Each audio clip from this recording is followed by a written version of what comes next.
पाठ 3। मेरे पिता प्रेमचंद। प्रेमचंद बहुत ही सीधे साधे, बेलौस, मोहब्बती आदमी थे। जो भी लोग उनके संपर्क में आए, उनको प्रेमचंद का यही रूप देखने को मिला होगा। घर में भी उनका यही रूप था, घर के बाहर और घर के भीतर। अपने बाहर और अपने भीतर कहीं भी उनमें कोई दुरंगापन नहीं था। सब जगह वह रूप एक था, झील के नीले पानी की तरह साफ, पारदर्शी।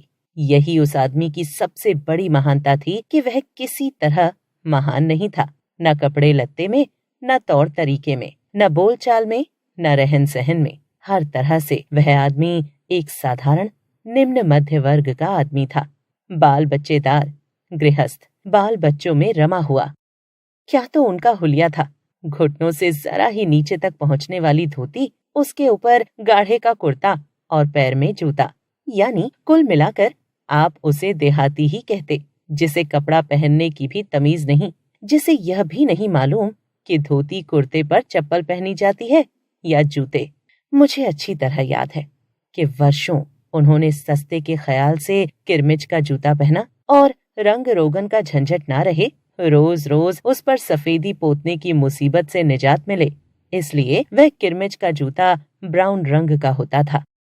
मुझे उनके दोनों पैरों की कानी उंगली भी अच्छी तरह याद है, जो जूते को चीर कर बाहर निकली रहती थी। सादगी इससे आगे नहीं जा सकती। अपने ऊपर कम से कम खर्च, यही उनकी जिंदगी का साधारण नियम था। घर के बाकी लोग भी कोई मखमल नहीं पहनते थे, मगर उनसे सभी अच्छे थे। यूं तो खैर कभी इतने पैसे ही नहीं हुए कि कोई बड़ी ऐशो इशरत से रहता, और मसल भी मशहूर है कि खुदा गंजे को नाखून नहीं देता। लेकिन जहां तक मैं समझता हूँ, उस आदमी को ऐशो इशरत की भूख या हवस भी नहीं थी।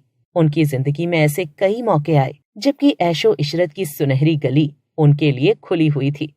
दो एक राजाओं ने भी उनको अपने यहाँ बुलाकर रखना चाहा, और कद्रदानी के ख्याल से ही ऐसा किया, मगर वह राह प्रेमचंद की नहीं थी। उनके लिए खुली हवा का राजमार्ग ही बेहतर था, जहां वे एक बड़ के तले कुएं के पास आराम से अपनी जिंदगी गुजार सकते थे। वहां खुली हवा तो है, ताजा ठंडा मीठा पानी तो है, नीला आसमान तो दिखाई देता है, राह चलते किसी आदमी का गीत तो सुनाई दे जाता है, आदमी आदमी से दुख दर्द की तो एक आध बात कर लेता है। सोने की उस माया नगरी मुंबई में तो यह सब कुछ भी नहीं। वहां तो इंसानियत भी नहीं। वहां तो आदमी आदमी को रौंद कर आगे बढ़ता है। वहां कहाँ ठंडा पानी और कहाँ ताजी हवा। लिहाजा शुरू में ही उन्होंने उस माया नगरी की गलियां झांकने का ख्याल छोड़ दिया, और किसी क्षणिक आवेश में आकर नहीं, जीवन के एक संयत, गंभीर, सौम्य, दृढ़ निश्चय के रूप में। दुनियावी नुक्ते से कोई चाहे तो उन्हें बेवकूफ भी कह सकता है, और वे शायद थे भी, वरना अगर उनमें भी दगा फरेब की अक्ल होती, बहुरूपिया बनने की कला होती, गिरगिट की तरह रंग बदलना आता, अभिनेता की तरह समाज के रंगमंच का उपयोग करने की कला आती, तो निश्चय ही उन्होंने भी अपने झंडे गाड़ दिए होते, 10, 20, 50 लाख की जायदाद खड़ी कर ली होती। अखबार में उनकी भी छींक का खुलासा निकला करता। लिहाजा इसमें क्या शक कि वे बेवकूफ तो थे ही। जो दुनिया में दुनिया वालों की तरह रहना उन्होंने नहीं सीखा, अपनी आदर्शवादी दुनिया में रहते रहे, जिंदगी भर पैसे की तंगी के शिकार रहे, और मरते वक्त अपना इलाज भी ढंग से नहीं करवा सके। शुरू से ही उन्होंने हम लोगों के संग दोस्त का सा बर्ताव किया है। मैं अपनी बात कहता हूँ, वे मेरे सबसे प्यारे दोस्त थे। मुझे याद ही नहीं आता कि उन्होंने कभी किसी बात पर एक भी कड़ा शब्द मुझे कहा हो। मारने का तो खैर जिक्र ही बेकार है। यहाँ तक कि पढ़ने के लिए भी उन्होंने कभी एक बात भी नहीं कही। हाँ, अगर इस सिलसिले की कोई बात मुझे याद है तो यही कि एक बार जब मैं छुट्टी का पूरा दिन गुल्ली डंडे में गवाकर शाम को कमरे में बैठा भूगोल का होमवर्क कर रहा था, जो कि अगले रोज मास्टर साहब को दिखलाना था, तो उन्होंने डांट कर मुझे कमरे से बाहर किया था। जाओ खेलने कूदने के लिए, शाम को कभी घर में मत रहा करो।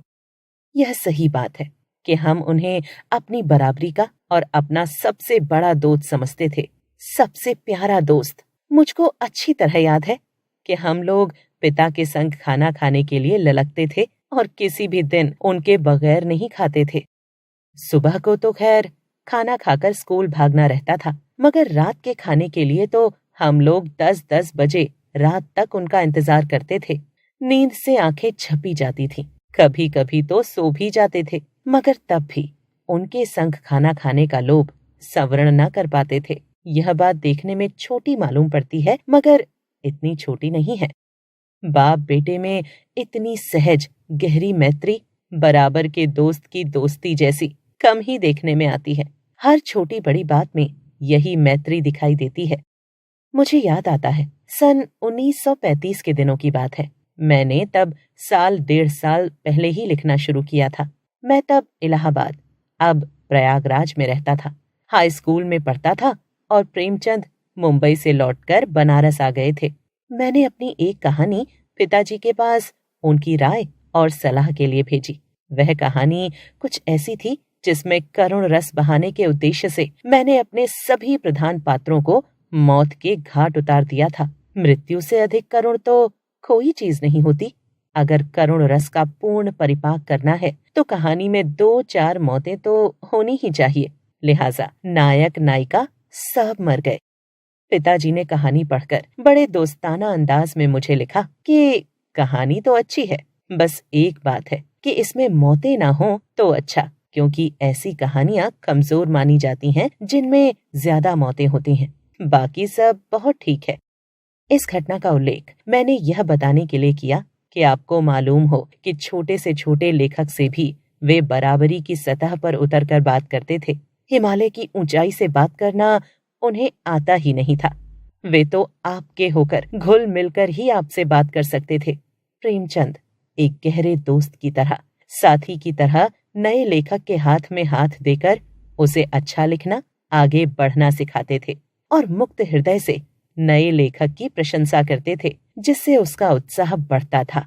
मेरे जीवन का तो यह कठोरतम दुर्भाग्य है कि उनसे कुछ सीखने के काबिल हुआ, तभी वे मुझसे अलग